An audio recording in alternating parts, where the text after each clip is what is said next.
श्रीगुरुभ्यो नमः। हरिः ओम्। श्री भरद्वाज मुनि कृतम् श्री नृसिंह द्वात्रिंशत् बीजमाला स्तोत्रम्।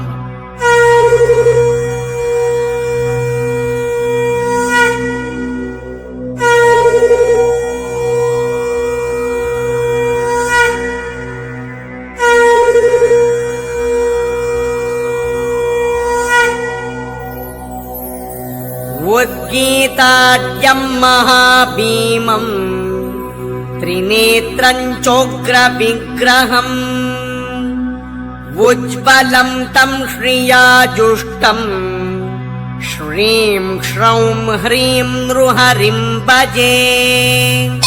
ग्रन्थान्तवेद्यम् देवेशम् गगनाश्रय विग्रहम् गर्जनात्रस्तविश्वाण्डम् श्रीं श्रौं ह्रीं नृहरिम् भजे।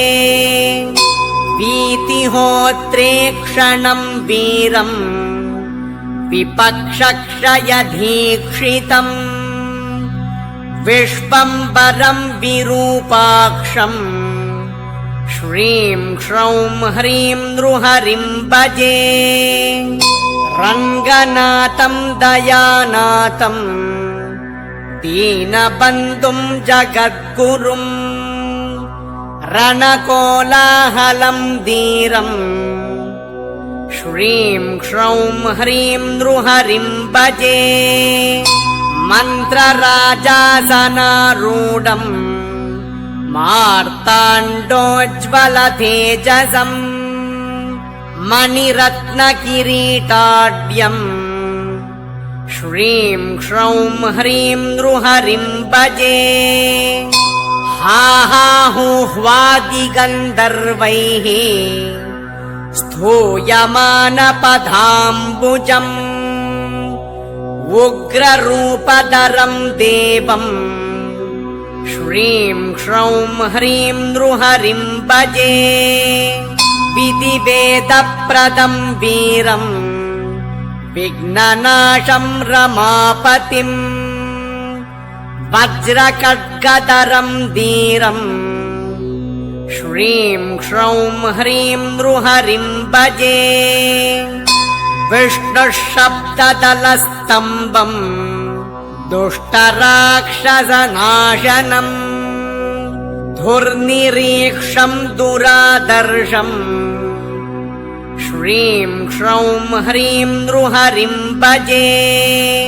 ज्वलत्पावकसङ्काशम् ज्वालामालामुखाम्बुजम् दारिद्र्यनाशनम् श्रीतम् श्रीं श्रौं ह्रीं नृहरिम् भजे। लम्बीजम् देवतानाथम् दीर्घवृत्तमहाभुजम् लक्ष्म्यालिङ्गितवक्षस्कम् श्रीं श्रौं ह्रीं नृहरिम् भजे। तन्त्रीभुजजगत्कृत्स्नम् धर्मवैकुण्ठनायकम् मन्त्रजापकसान्निध्यम् श्रीं श्रौं ह्रीं नृहरिम् भजे। सर्वाण्डकोशमालाढ्यम् सर्वाण्डान्तरवासिनम् अष्टास्यकण्ठभेरण्डम् श्रीं श्रौं ह्रीं नृहरिम् भजे। धूमरान्कुशवज्राणाम् समदंष्ट्रैर्मुखैस्थितम् शत्रुक्षयकरम् व्याघ्रम् श्रीं श्रौं ह्रीं नृहरिम् भजे। मुनिमानससञ्चारम् भुक्तिमुक्तिफलप्रदम् हयास्यं ज्ञानदातारम् श्रीं श्रौं ह्रीं नृहरिं भजे खं शब्दकङ्कणोपेतम् कमलायतलोचनम् सर्वैश्वर्यप्रदं क्रोडम् श्रीं श्रौं ह्रीं नृहरिं भजे नृलोकरक्षणपरम् भूतोच्चाटनतत्परम् आञ्जनेयमुखं वीरम् श्रीं श्रौं ह्रीं नृहरिं भजे सितवर्णं दीर्घनासम् नागाभरणभूषितम् गरुडास्यं महाधीरम् श्रीं श्रौं ह्रीं नृहरिं भजे हं हं हं शब्दसहितम् मानवाराधनोत्सुकम् भल्लूकवक्त्रं भीतिघ्नम् श्रीं श्रौं ह्रीं नृहरिं भजे भीमाक्षनासिकोपेतम् वेदग्रहणतत्परम् धरणीद्रुतमुत्सङ्गम् श्रीं श्रौं ह्रीं नृहरिं भजे षड्वक्त्रपूजितान्ग्र्यब्जम् दृष्टकोद्धृतमण्डलम् कोमलाङ्गं महासत्त्वम् श्रीं श्रौं ह्रीं नृहरिं भजे नम्कारकिङ्किणीजालम् ज्ञानमूर्तिं धरापतिम् वराहाङ्गं मुदाराङ्गम् श्रीं श्रौं ह्रीं नृहरिं भजे भयग्नं सर्वभूतानां प्रह्लादाभीष्टदायिनम् नृसिंहस्तम्भसम्भोज्यम् श्रीं श्रौं ह्रीं नृहरिं भजे द्रव्ययाचनापरं विप्रम् फलिमानमुषं हरिम् वामनं रूपमास्ताय श्रीं श्रौं ह्रीं नृहरिं भजे मृत्युरूपं क्षत्रियाणां मुग्धस्निग्धमुखाम्बुजम् जामदग्न्यं परं देवम् श्रीं श्रौं ह्रीं नृहरिं भजे यं शब्दयुक्तकोदण्डम् दुष्टरावणमर्दनम् रामं कमलपत्राक्षम् श्रीं श्रौं ह्रीं नृहरिं भजे मृदङ्गगीतप्रणव श्रवणासक्तमानसम् बलरामं हलधरम् श्रीं श्रौं ह्रीं नृहरिं भजे ध्युं ध्युं ध्युं ध्युं वेणुनादम् ब्रह्मरुद्रादिसेवितम् यशोदातनयं कृष्णम् श्रीं श्रौं ह्रीं नृहरिं भजे नलिनाक्षम् अग्निरूपम् म्लेच्छनाशनतत्परम्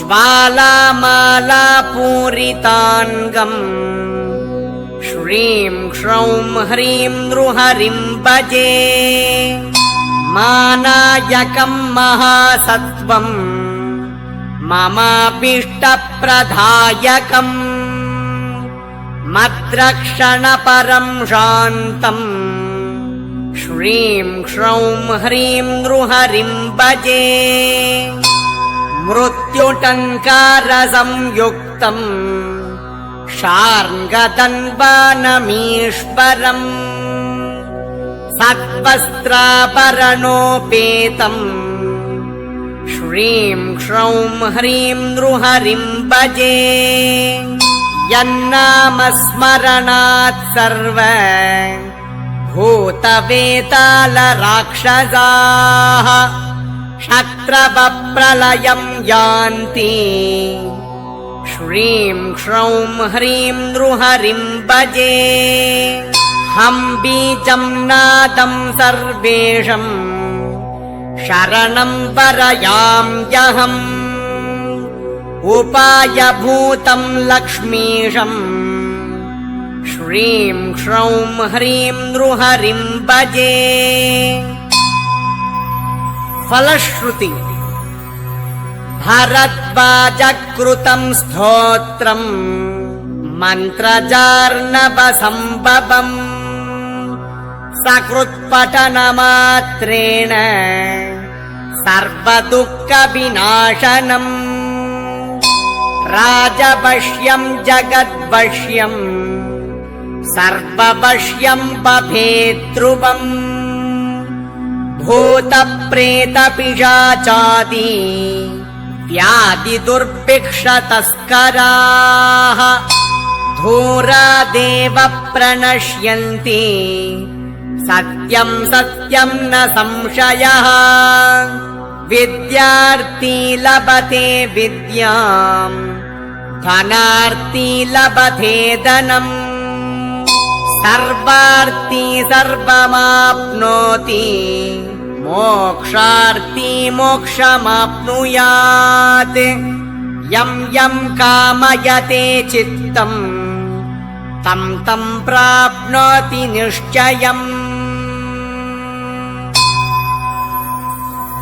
इति श्रीभरद्वाजमुनिकृतम्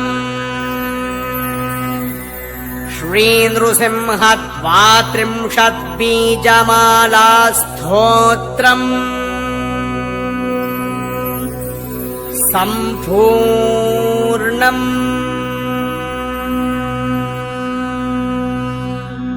हरिः ओम्